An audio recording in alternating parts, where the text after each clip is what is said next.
Sveiki, mėlyjeji. Jūs projekte Sveikos smegenys. Ir vėl kalbėsime apie tai, kaip išsaugoti save ir savo sveiką psichiką šiame žiūrime pasaulyje. Kam reikia detalesnių dalykų, gilesnių, prašau į Patreoną Sveikos smegenys. Nuoroda komentare. O dabar pakalbėkime apie tai, kaip išgyventi, kai susidurėte su agresyviu žmogumi. Čia nebūtinai susidūrimas gatvėje, kai po veideliu mojuoja peiliu arba plyta. Dažnai agresija, kuri pakankamai skaudžiai kerta per sveikatą ir kuri sugadina, jeigu ne savaitę, tai bent jau gerą pusdienį, nutinka bet kur. Troleibuse, parduotuvėje arba darbe.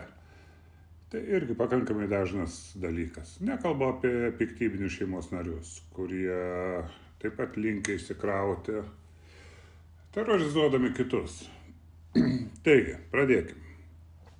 Ką daryti, jeigu susidūrėte su žmogumi, kuris linkęs konfliktuoti ir kiekvieną ginčą, netgi dėl smulkmenos, stengiasi paversti konfliktu, kad būtų galima kalbėti pakeltų toną ir tuo pačiu prispausti, jeigu kalbėsime liaudiškai, pašnekovą.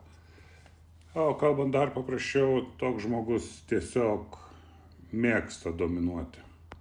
Tai yra jo gyvenimo būdas ir charakterio būdas. Taigi, 3 taisyklės. Pirmoji. Nepriimkite tokio elgesio asmeniškai. Galbūt jūs galvojate, kad toks žmogus jūs atakuoja tiesiog dėl to, kad jūs esate Petras Petraitis, Jonas Jonaitis ar Danguolė Danguolytė. Ne, jūs tiesiog jam pasipainiojate.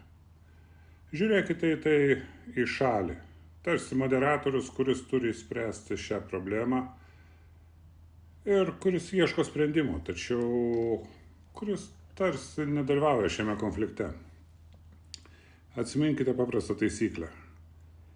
Jeigu jūs taip pat pradėsite elgtis agresyviai, jūs pralaimėjote. Nes tai yra to žmogaus, kuris kalba su jumis pakeltų tonu ir reiškia priekaištus, tikslas.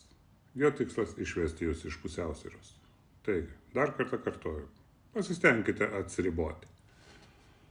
Tai tikrai palengvins ir sumažins streso hormono lygį. O šitas hormonas nėra vienas iš maloniausių. Antra. Ieškokite argumentų, kad galėtumėte išeiti iš emocinio lauko ir pradėtumėte oponuoti faktais. Būtent faktais, o ne emocijomis. Patinka, nepatinka, gražu, negražu. Skaičiai, faktai, datos, terminai. Agresoriui tai šaltas dušas, nes tenka kalbėti apie konkrečius dalykus ir kai tu kalbė apie skaičius arba apie faktus, kalbėti pakeltų tonų jau yra sudėtinga. Trečia. Tiesiog paklauskite, o kaip oponentas spręs šią problemą, ar kaip jis nori ją išspręsti. Parodykite, kad ieškote sprendimo, o ne konflikto.